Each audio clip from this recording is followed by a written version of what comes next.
Assalamualaikum warahmatullahi wabarakatuh. Kami dari kelompok 3 akan mempresentasikan materi tentang pembelajaran tematik IPS kelas rendah di sekolah dasar.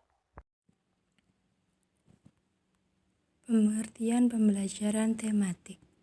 Pembelajaran tematik merupakan salah satu model pembelajaran terpadu.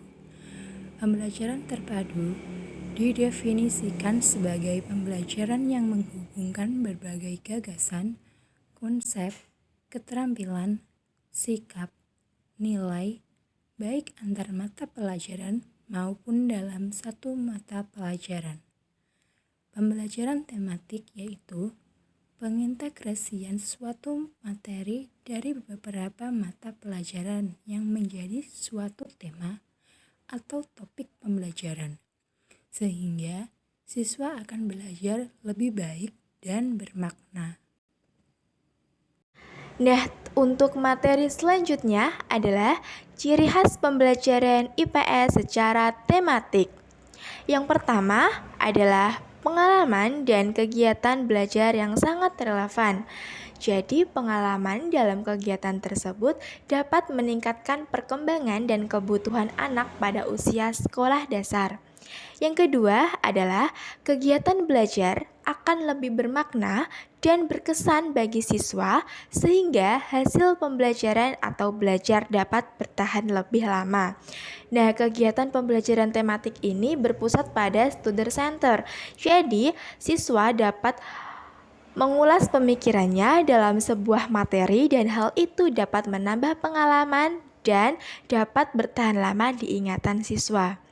Selanjutnya yaitu dapat membantu mengembangkan keterampilan berpikir siswa. Jadi sesuai dengan student center, maka siswa dapat mengembangkan atau mampu berpikir secara terampil dan kreatif terhadap suatu materi yang telah disajikan. Yang keempat adalah menyajikan kegiatan belajar yang bersifat pragmatis dan sesuai dengan permasalahan yang sering ditemui siswa dalam lingkungannya. Jadi, siswa juga dapat berpikir terhadap sebuah lingkungannya. Seperti contoh, dalam pembelajaran IPS, kita diajarkan dengan geometri, geografi, terus ada hal-hal tentang lingkungan, dan siswa tersebut dapat bercermin terhadap lingkungannya sendiri. Yang terakhir adalah mengembangkan keterampilan sosial siswa seperti kerjasama, toleransi, dan komunikasi, serta tanggap terhadap gagasan orang lain. Jadi, siswa dalam student center ini dalam pembelajaran tematik, siswa harus berdiskusi. Siswa harus pandai berdiskusi, menyampaikan pendapat, dan lain sebagainya. Dan hal itu juga dapat meningkatkan kompetensi siswa.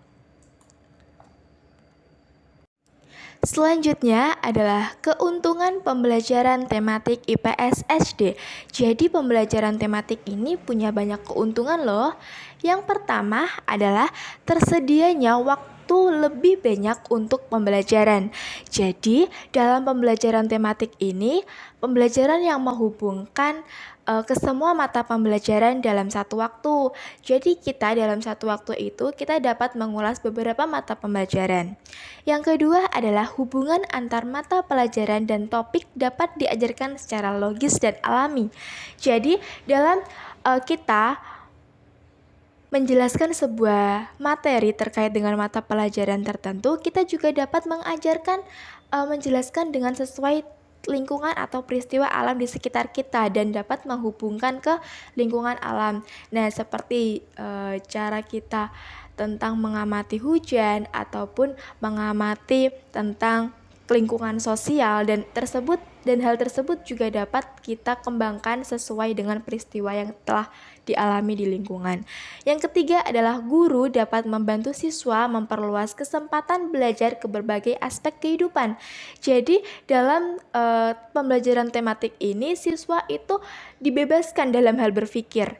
Jadi siswa itu harus dibebaskan dalam hal berdiskusi dan dalam hal memperluas aspek pembelajaran di dalam kehidupannya.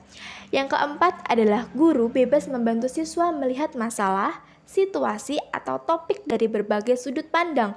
Jadi, di dalam tematik ini siswa dituntut untuk berpikir untuk mengamati lingkungan. Bagaimana sih cara kita bisa menyelesaikan sebuah masalah dengan situasi yang seperti ini dan dengan perkembangan topik yang seperti ini. Jadi guru juga dapat membantu siswa dalam hal student center tersebut. Akan tetapi semuanya tidak harus disesuaikan secara teacher center. Yang kelima adalah pengembangan masyarakat belajar terfasilitasi. Nah, kenapa terfasilitasi? Karena dalam pembelajaran tematik ini kita juga dapat memanfaatkan pembelajaran di lingkungan luar.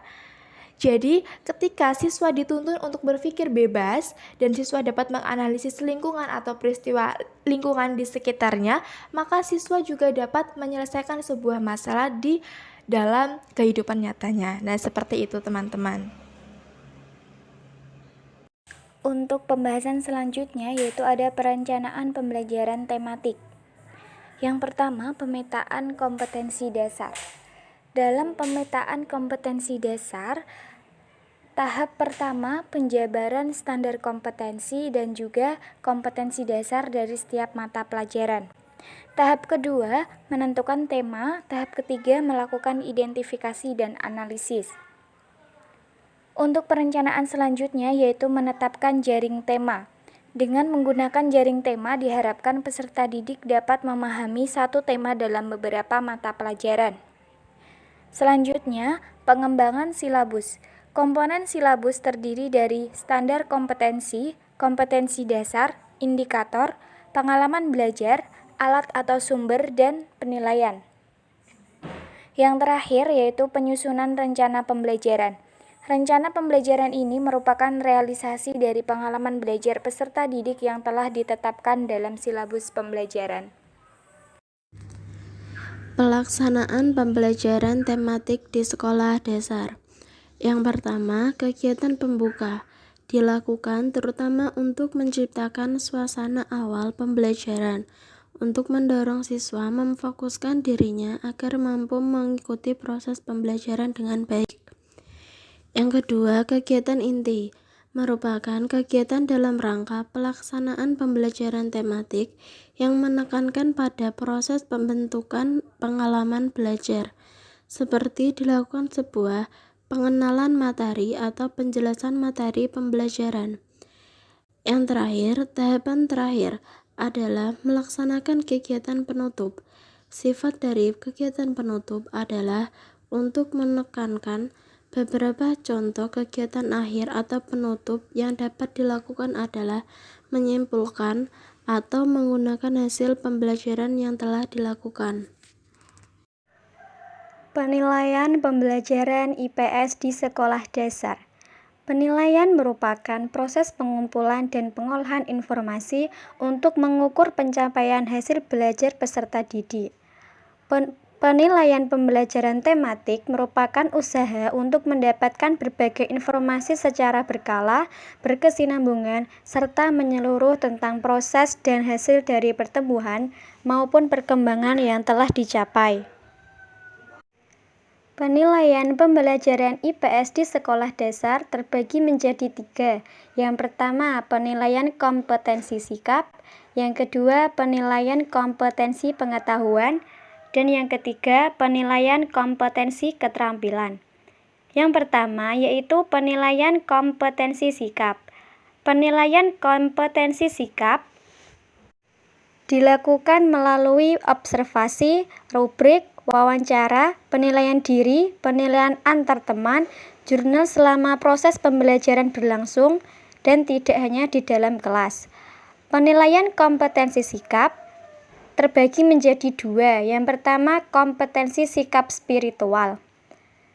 Aspek penilaian kompetensi sikap spiritual di antara lain yaitu yang pertama, ketaatan beribadah, kedua, berperilaku syukur, ketiga, berdoa sebelum dan sesudah melakukan kegiatan, dan keempat, toleransi dalam beribadah. Yang kedua yaitu kompetensi sikap sosial. Aspek penilaian sikap sosial meliputi jujur, disiplin, tanggung jawab, santun, peduli, dan percaya diri. Penilaian yang kedua yaitu penilaian kompetensi pengetahuan. Penilaian kompetensi pengetahuan dilakukan dengan menggunakan berbagai bentuk penilaian. Bentuk penilaian yang dapat dilakukan adalah yang pertama, tes tertulis. Tes tertulis adalah tes yang soal dan jawaban serta dilaksanakan secara tertulis, berupa pilihan ganda, isian, benar salah, menjodohkan, dan uraian. Yang kedua yaitu ada tes lisan. Tes lisan berupa pertanyaan-pertanyaan yang diberikan guru secara lisan dan peserta didik merespon pertanyaan tersebut secara lisan, sehingga menumbuhkan sikap berani berpendapat.